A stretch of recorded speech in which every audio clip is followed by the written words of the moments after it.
আউযুবিল্লাহি মিনাশ শাইতানির রাজিম বিসমিল্লাহির রহমানির রহিম। তিরমিজি শরীফ তৃতীয় খণ্ড। ইমাম আবু ঈসা আত-তিরমিজি রহমাতুল্লাহ আলাইহি। যাকাত অধ্যায়। অনুচ্ছেদ। যাকাত প্রদানে অস্বীকৃতির জন্য কঠোর শাস্তি। 615 নম্বর হাদিস।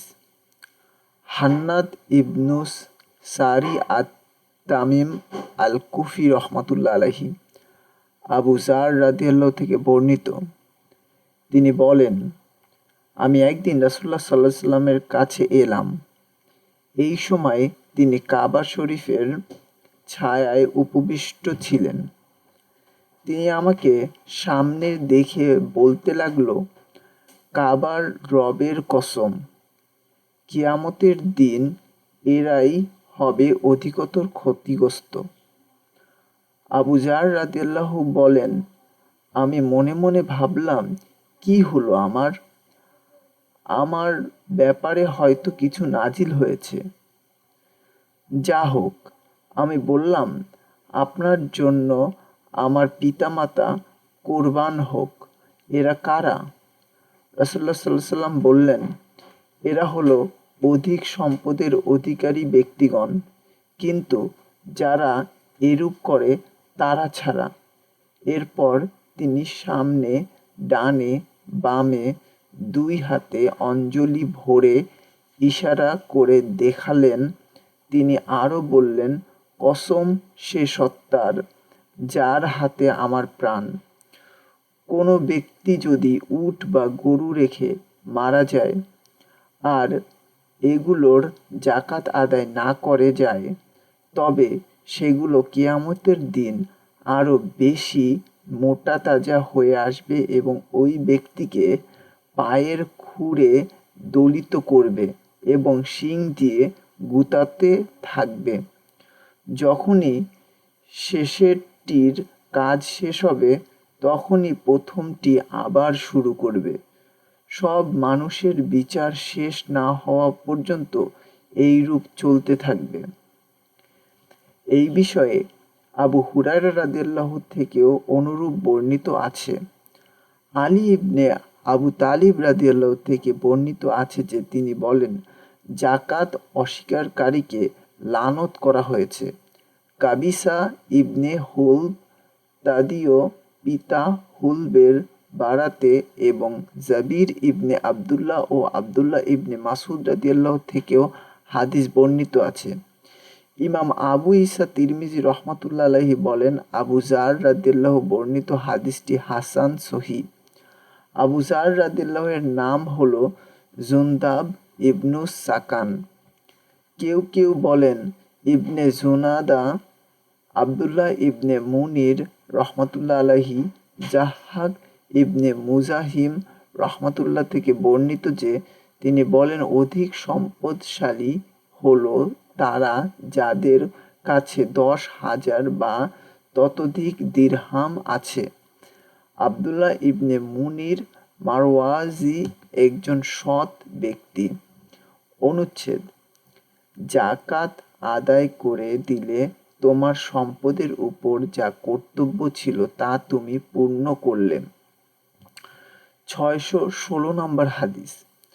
ওমর ইবনে হাফস আশ-শায়বানী আলী আল-বাসরি রাহমাতুল্লাহ আলাইহি আবু হুরায়রা রাদিয়াল্লাহু থেকে বর্ণিত যে নবী সাল্লাল্লাহু আলাইহি সাল্লাম ইরশাদ করেন, তুমি যখন তোমার সম্পদের যাকাত আদায় করে দিলে, তখন তোমার উপর যা কর্তব্য ছিল তা পূরণ করে দিলে। ইমাম আবু ঈসা তিরমিজি রহমাতুল্লাহ আলাইহি বলেন, এই হাদিসটি হাসান গরীব। একাধিক সূত্রে রাসূলুল্লাহ সাল্লাল্লাহু আলাইহি সাল্লাম থেকে বর্ণিত আছে যে তিনি যাকাতের আলোচনা করেছিলেন। তখন এক ব্যক্তি বলল, হে আল্লাহর রাসূল, এছাড়া আমার উপর আরো কিছু কর্তব্য আছে কি? তিনি বললেন, নতবা তুমি যদি নফল কিছু করতে চাও তা হলো ভিন্ন ব্যাপার। 617 নম্বর হাদিস। মুহাম্মদ ইবনে ইসমাইল রহমাতুল্লাহ আলাইহি আনাস রাদিয়াল্লাহু থেকে বর্ণিত, তিনি বলেন, আমরা কামনা করতাম যদি কোনো বুদ্ধিমান গ্রামবাসী আসতো এবং আমরা রাসূলুল্লাহ সাল্লাল্লাহু আলাইহি ওয়াসাল্লামের খেদমতে উপবিষ্ট অবস্থায় যদি সে তাকে কোনো বিষয়ে প্রশ্ন করত। যা হোক, আমরা একদিন এই অবস্থায় ছিলাম। হঠাৎ এক গ্রামবাসী আরব সেখানে এসে রাসূলুল্লাহ সাল্লাল্লাহু আলাইহি ওয়াসাল্লামের সামনে হাঁটু মুড়ে বসল। হে মুহাম্মদ, আপনার দূত আমাদের কাছে এসেছে এবং আমাদের বলেছে যে আপনি নাকি বলেন যে আল্লাহ আপনাকে রাসূল হিসাবে পাঠিয়েছেন। আল্লাহর রাসূল বললেন, হ্যাঁ। লোকটি বলল, কসম সে সত্তার যিনি আকাশকে করেছেন সুঠাম, জমিনকে করেছেন বিস্তৃত, পাহাড়সমূহকে করেছেন দণ্ডায়মান। সত্যি কি আল্লাহ আপনাকে প্রেরণ করেছেন? রাসূলুল্লাহ সাল্লাল্লাহু আলাইহি সাল্লাম বললেন, হ্যাঁ। লোকটি বলল, আপনার দূত আমাদেরকে আরও বলেছে যে আপনি নাকি বলেন আমাদের উপর রাত দিন 5 ওয়াক্ত সালাত অবশ্যই কর্তব্যরূপে নির্ধারণ করেছেন। রাসূলুল্লাহ সাল্লাল্লাহু আলাইহি সাল্লাম বললেন, হ্যাঁ। লোকটি বলল, কসম সে সত্তার যিনি আপনাকে প্রেরণ করেছেন, আল্লাহই কি আপনাকে এই বিষয়ে নির্দেশ দিয়েছেন? রাসূলুল্লাহ সাল্লাল্লাহু আলাইহি সাল্লাম বললেন, হ্যাঁ। লোকটি বলল, আপনার দূত আমাদেরকে আরও বলেছে যে আপনি নাকি বলেন বছরে 1 মাস রমজান আমাদের জন্য সিয়াম পালন করা কর্তব্য। রাসূলুল্লাহ সাল্লাল্লাহু আলাইহি সাল্লাম বললেন, সত্য বলেছে। লোকটি বলল, কসম সে সত্তার যিনি আপনাকে প্রেরণ করেছেন, আল্লাহ কি আপনাকে এই বিষয়ে নির্দেশ দিয়েছেন?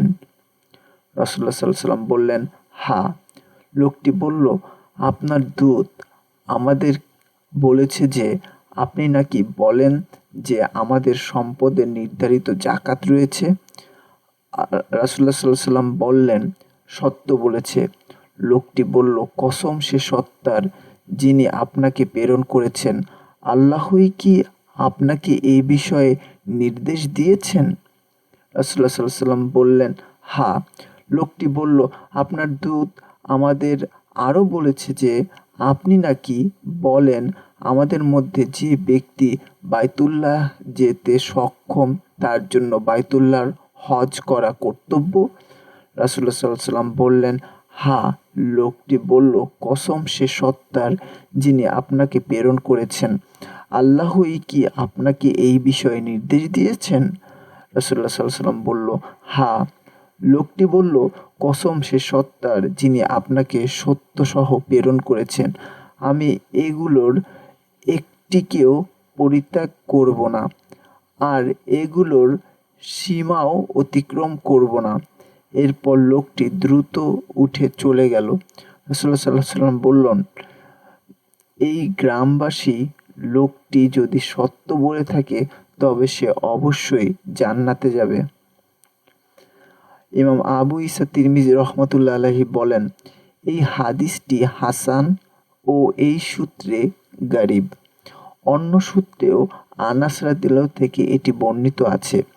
মুহাম্মদ ইবনে ইসমাইল আল বুখারী রহমাতুল্লাহকে বলতে শুনেছি যে কতক হাদিস বিশেষজ্ঞ আলিম বলেছেন, এই হাদিস থেকে প্রমাণিত হয় যে ওস্তাদের নিকট পাঠ করা ও উপস্থাপন তার নিকট থেকে শ্রবণ করার ন্যায় গ্রহণযোগ্য। কেননা উক্ত গ্রামবাসী নবী সাল্লাল্লাহু আলাইহি ওয়াসাল্লামের কাছে উপস্থাপন করেন এবং নবী সাল্লাল্লাহু আলাইহি ওয়াসাল্লামের স্বীকৃতি দেন।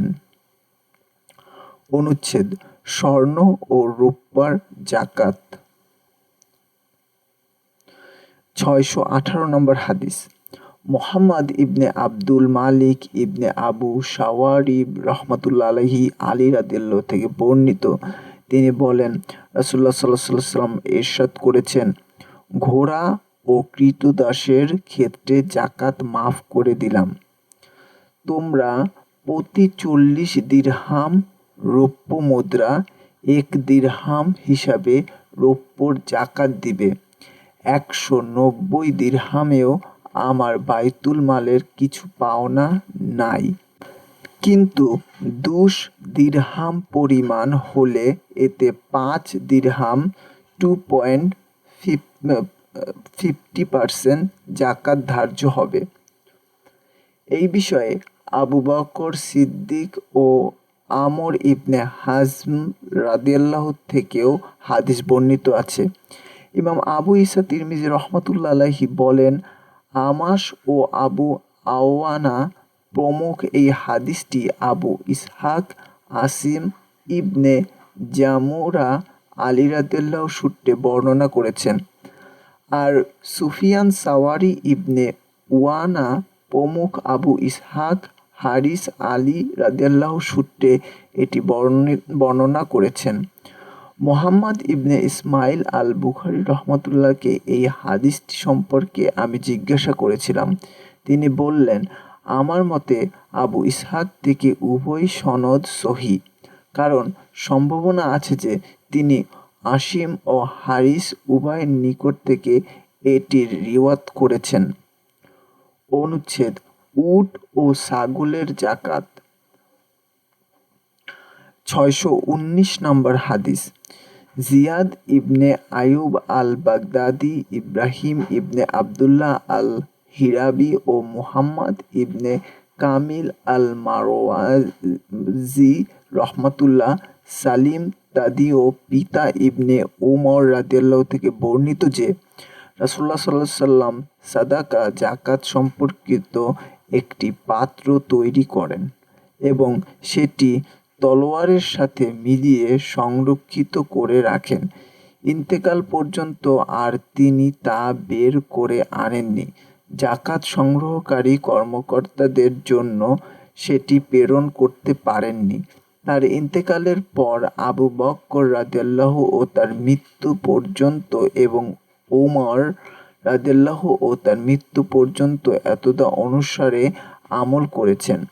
এতে ছিল উটের ক্ষেত্রে ৫টিতে ১টি, ১০টিতে ২টি, ১৫টিতে ৩টি, ২০টিতে ৪টি ছাগল জাকাত হিসাবে দিতে হয়।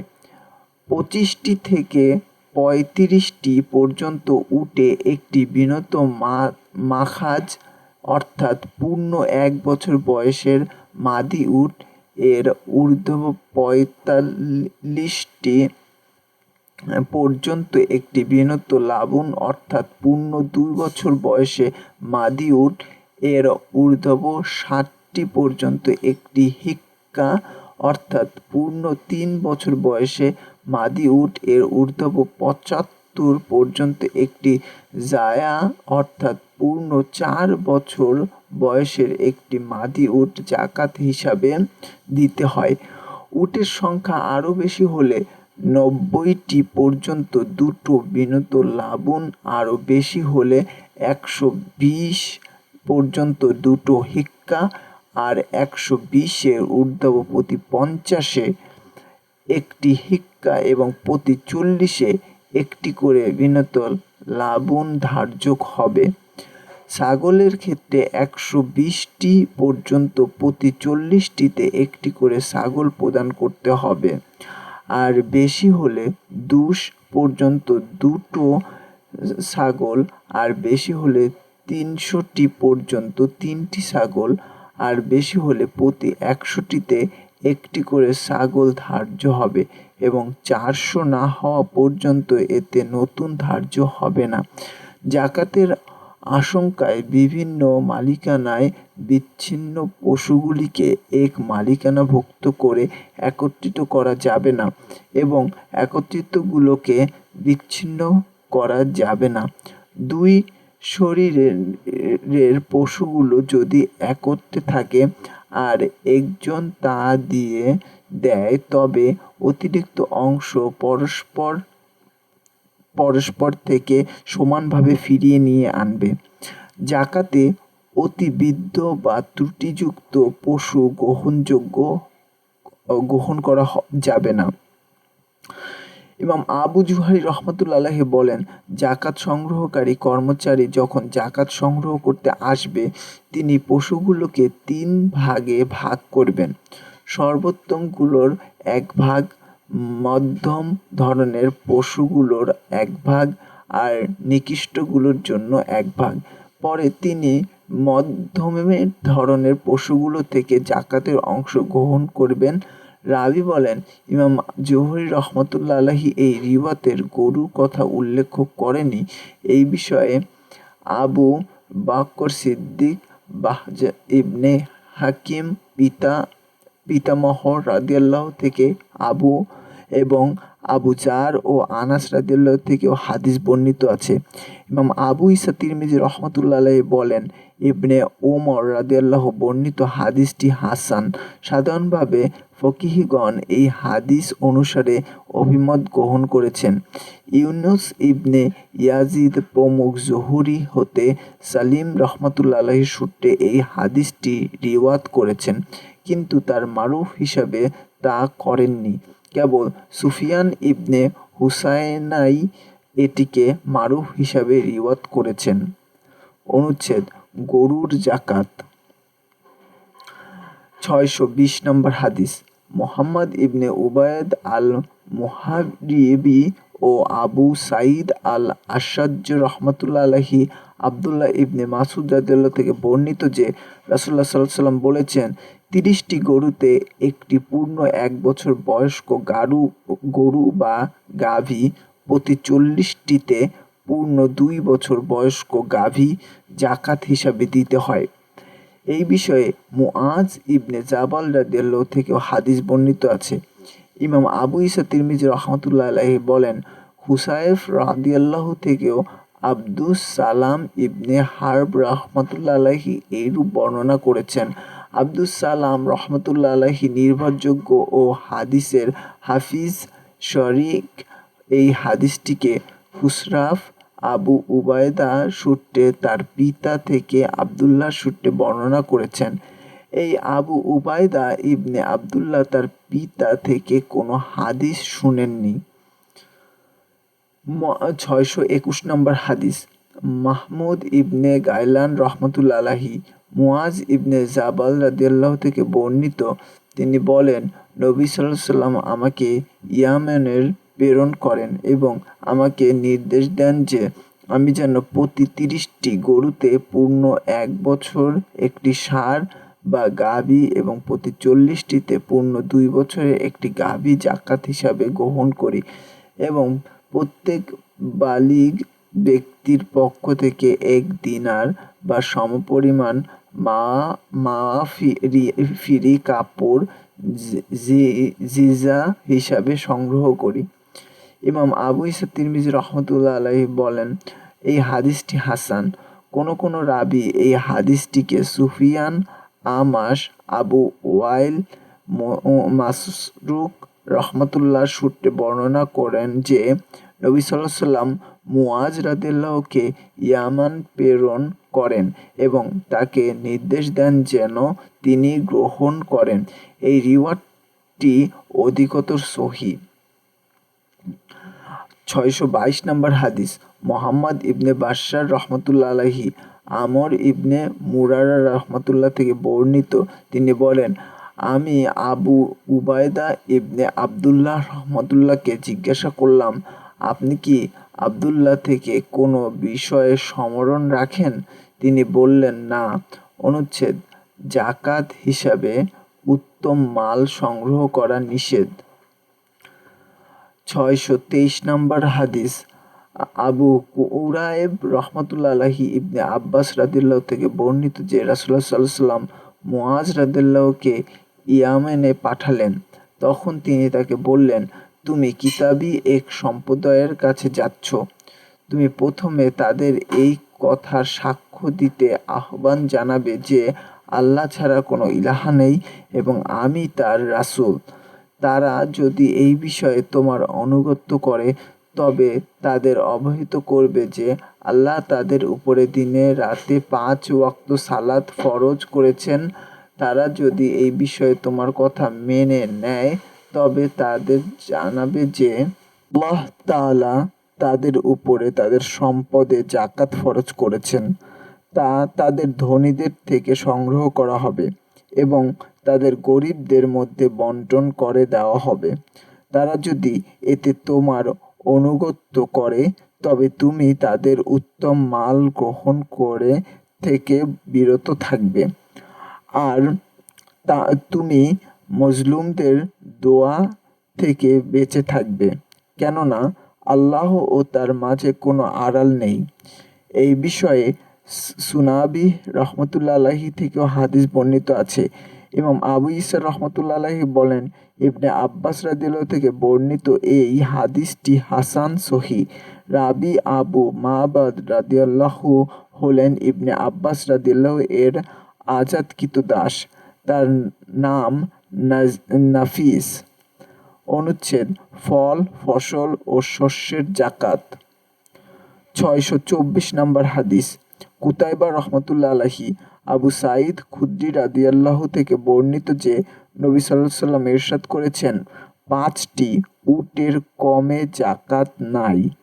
5 উকুইয়া, 1 উকুইয়া 40 দিরহাম, এর কম রৌপ্য মুদ্রার জাকাত নাই। 5 ওয়াসাক, 1 ওয়াসাক = 60 সা, এর কম শস্যের জাকাত নাই। এই বিষয়ে আবু হুরায়রা, ইবনে ওমর, জাবির ও আব্দুল্লাহ ইবনে আমর রাদিয়াল্লাহু থেকেও হাদিস বর্ণিত আছে। 625 নম্বর হাদিস। মুহাম্মদ ইবনে বাশশার রহমতুল্লাহ আলাইহি আবু সাঈদ খুদরি রাদিয়াল্লাহু থেকে আব্দুল্লাহ আজিজ রহমতুল্লাহ আলাইহি আমর ইবনে ইয়াহিয়া রহমতুল্লাহ সূত্রে বর্ণিত হাদিসের অনুরূপ রিওয়ায়াত করেছেন। ইমাম আবু ইসা রহমতুল্লাহ আলাইহি বলেন, আবু সাঈদ রাদিয়াল্লাহু বর্ণিত হাদিসটি হাসান সহি। তার থেকে একাধিক সূত্রে হাদিস বর্ণিত আছে। আলিমগণ আমলও এ হাদিস অনুযায়ী যে 5 ওয়াসাকের কম কৃষিজ ফসলের ক্ষেত্রে জাকাত নেই। 1 ওয়াসাক হলো 60 সা, সুতরাং 5 ওয়াসাক হলো 300 সা। নবী সাল্লাল্লাহু আলাইহি ওয়াসাল্লাম এর সা এর পরিমাণ ছিল 5 রতল ও 1 রতলের 1/3। কুফাবাসীদের সা এর পরিমাণ হলো 8 রতল। 5 উকাইয়ার কমে রৌপ্যের জাকাত নেই। 1 উকাইয়া হলো 40 দিরহাম। 5 উকাইয়া হয় 200 দিরহাম। 5 উট থেকে কম হলে জাকাত নেই। 25টি উট হলে এতে একটি বিনত মাখাজ। 1 বছর বয়সে মাদি উট ওয়াজিব হয়।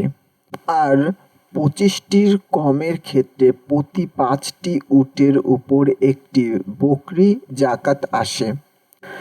1 কোরআনের আয়াত ও অন্যান্য সহিহ হাদিসের ভিত্তিতে ইমাম আবু হানিফা রহমতুল্লাহ আলাইহি বলেন, ফসলের জাকাতের ক্ষেত্রে নির্দিষ্ট কোনো হিসাবের পরিমাণ নেই।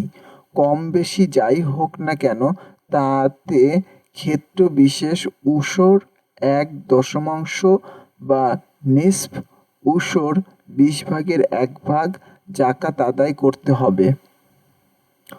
অনুচ্ছেদ ঘোড়া ও দাস-দাসীর জাকাত নেই। 626 নম্বর হাদিস। আবু কুরায়ব মুহাম্মদ ইবনে আলা ও মুহাম্মদ ইবনে গাইলান রহমতুল্লাহ আলাইহি আবু হুরায়রা রাদিয়াল্লাহু থেকে বর্ণিত, তিনি বলেন, রাসূলুল্লাহ সাল্লাল্লাহু আলাইহি ওয়াসাল্লাম বলেছেন, মুসলিমের ঘোড়া ও দাসের উপর কোনো জাকাত নেই। এই বিষয়ে আব্দুল্লাহ ইবনে আমর ও আলী রাদিয়াল্লাহু থেকেও হাদিস বর্ণিত আছে। ইমাম আবু ইসা তিরমিজি রহমতুল্লাহ আলাইহি বলেন, আবু হুরায়রা রাদিয়াল্লাহু বর্ণিত হাদিসটি হাসান সহি। আলিমগণের আমল এই হাদিসের অনুযায়ী যে সাইমা 1 ঘোড়ার উপর জাকাত নেই, আর খিদমতের জন্য নিয়োজিত দাস-দাসীর উপর জাকাত নেই। কিন্তু ব্যবসার উদ্দেশ্য হলে ভিন্ন কথা, অর্থাৎ ব্যবসার উদ্দেশ্য হলে 1 বছর পূর্ণ হলে মূল্যের উপর জাকাত ধার্য হবে। অনুচ্ছেদ মধুর জাকাত। 1. যে ঘোড়া বছরে অধিকাংশ সময় চরণক্ষেত্রে স্বাধীনভাবে চড়ে বেড়ায় তাকে সাইমা বলে। 627 নম্বর হাদিস। মুহাম্মদ ইবনে ইয়াহিয়া নাসিপুরি রহমতুল্লাহ আলাইহি ইবনে ওমর রাদিয়াল্লাহু থেকে বর্ণিত, তিনি বলেন, রাসূলুল্লাহ সাল্লাল্লাহু আলাইহি ওয়াসাল্লাম বলেছেন, প্রতি 10 মশক মধুর মধ্যে 1 মশক জাকাত। এই বিষয়ে আবু হুরায়রা, আবু সায়ারা আল মুতাই, আব্দুল্লাহ ইবনে আমর রাদিয়াল্লাহু থেকেও হাদিস বর্ণিত আছে। ইমাম আবু ঈসা রহমতুল্লাহ আলাইহি বলেন, ইবনে উমার রাদিয়াল্লাহু বর্ণিত এই হাদিসটির সনদে বিতর্ক রয়েছে।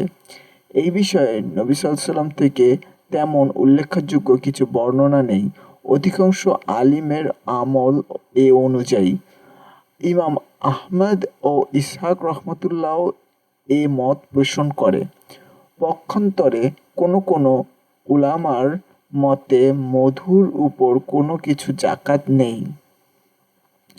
অনুচ্ছেদ পূর্ণ বছর অবতীর্ণ না হওয়া পর্যন্ত বছরের মাঝ প্রাপ্ত সম্পদের জাকাত নেই। 628 নম্বর হাদিস। ইয়াহিয়া ইবনে মুসা রহমতুল্লাহ আলাইহি ইবনে ওমর রাদিয়াল্লাহু থেকে বর্ণিত, তিনি বলেন, রাসূলুল্লাহ সাল্লাল্লাহু আলাইহি ওয়াসাল্লাম ইরশাদ করেন, যদি বছরের মাঝে কারো সম্পদ লাভ হয় তবে উক্ত মালিকের নিকট বছর পূর্ণ না হওয়া পর্যন্ত তাতে জাকাত নেই। এ বিষয়ে সারা বিনতে নাবহাল আল গানাবিয়া রাদিয়াল্লাহু থেকেও হাদিস বর্ণিত আছে। 629 নম্বর হাদিস। মুহাম্মদ ইবনে বাশশার রহমতুল্লাহ আলাইহি ইবনে ওমর রাদিয়াল্লাহু থেকে বর্ণিত, তিনি বলেন, কারো যদি বছরের মাঝে সম্পদ লাভ হয় তবে এই মালিকের নিকট বছর পূর্ণ না হওয়া পর্যন্ত তাতে জাকাত ধার্য হবে না। আব্দুল্লাহ রহমান ইবনে যায়েদ ইবনে আসলাম রাদিয়াল্লাহু বর্ণিত রিওয়ায়াতটির তুলনায় এই রিওয়ায়াতটি অধিকতর সহিহ। ইমাম আবু ঈসা তিরমিজি রহমতুল্লাহ আলাইহি বলেন, আইয়ুব, উবাইদুল্লাহ প্রমুখ এই হাদিসটি নাফি রহমতুল্লাহ ইবনে ওমর রাদিয়াল্লাহু এর সনদে মাওকুফ রূপে রিওয়ায়াত করেছেন। আব্দুর রহমান ইবনে যায়েদ ইবনে আসলাম হাদিসের ক্ষেত্রে জয়ীফ। আহমদ ইবনে হাম্বল, আলী ইবনে আল মাদানী রহমতুল্লাহ আলাইহি প্রমুখ হাদিস বিশারদ তাকে জয়ীফ বলে অভিমত ব্যক্ত করেছেন। তিনি বহু ভুল করে থাকেন।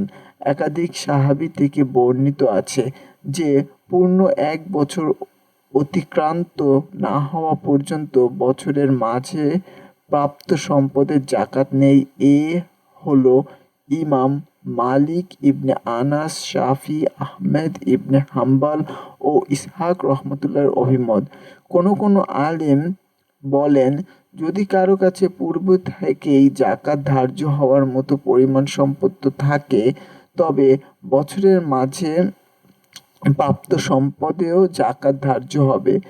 আর যদি বছরের মাঝ প্রাপ্তে এই সম্পদ ছাড়া এমন কোনো সম্পদ তার না থাকে যতটুকুতেই জাকাত ধার্য হতে পারে, তবে পূর্ণ 1 বছর অতিবাহিত না হওয়া পর্যন্ত বছরের মাঝে প্রাপ্ত এই সম্পদের জাকাত ওয়াজিব হবে না। পূর্ণ 1 বছর অতিবাহিত হওয়ার পূর্বেই যদি কারো সম্পদ প্রাপ্তি ঘটে তবে তার যে সমস্ত সম্পদ পূর্বে থেকেই জাকাত ছিল সেই সম্পদের সাথে যোগ করা প্রাপ্ত এই সম্পদেরও জাকাত তাকে দিতে হবে। এ হলো সুফিয়ান সাওয়ারি ও কুফাবাসী ইমাম আবু হানিফা রহমতুল্লাহর প্রমুখ আলিমগণের অভিমত। অনুচ্ছেদ মুসলিমদের উপর জিজায়া নেই। 630 নম্বর হাদিস। ইয়াহিয়া ইবনে আকসাম রহমতুল্লাহ আলাইহি ইবনে আব্বাস রাদিয়াল্লাহু থেকে বর্ণিত, তিনি বলেন, রাসূলুল্লাহ সাল্লাল্লাহু আলাইহি ওয়াসাল্লাম বলেছেন, একই দেশে আরব 2 কিবলার এক সুযোগ পাবে না। আর মুসলমানদের উপর জিজা নেই। 1. মুসলিম ব্যতীত অন্য ধর্মাবলম্বী আরবের ভূমিতে থাকতে পারে না। 631 নম্বর হাদিস। আবু কুরাইব রহমতুল্লাহ আলাইহি কাবুস রহমতুল্লাহ থেকে এই সনদে অনুরূপ বর্ণনা করেছেন। এই বিষয়ে সাইদ ইবনে জাইদি এবং হার্ব ইবনে উবাইদুল্লাহ সাকাফির পিতামহ রাদিয়াল্লাহু থেকে হাদিস বর্ণিত আছে। ইমাম আবু ইসা তিরমিজি রহমতুল্লাহ বলেন, ইবনে আব্বাস রাদিয়াল্লাহু বর্ণিত এই হাদিসটি কাবুস ইবনে আবু জাবিয়ান তার পিতা আবু জাবিয়ান সূত্রে মুরসাল রূপে বর্ণিত আছে। সাধারণভাবে আলিমগণ এই হাদিস অনুসারে আমল করেছেন। তারা বলেন, কোনো খ্রিস্টান ব্যক্তি যদি ইসলাম গ্রহণ করে তবে তার থেকে জিজায়া রহিত হয়ে যাবে।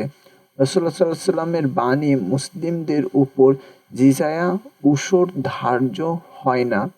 এখন জিজায়া উসুর অর্থ বা ব্যক্তির উপর ধার্য জিজায়া হাদিসে এই ব্যাখ্যার ইঙ্গিত বিদ্যমান। রাসূলুল্লাহ সাল্লাল্লাহু আলাইহি ওয়াসাল্লাম ইরশাদ করেন, উসুর ধার্য হয় ইয়াহুদি ও খ্রিস্টানদের উপর, মুসলিমদের উপর উসুর নেই।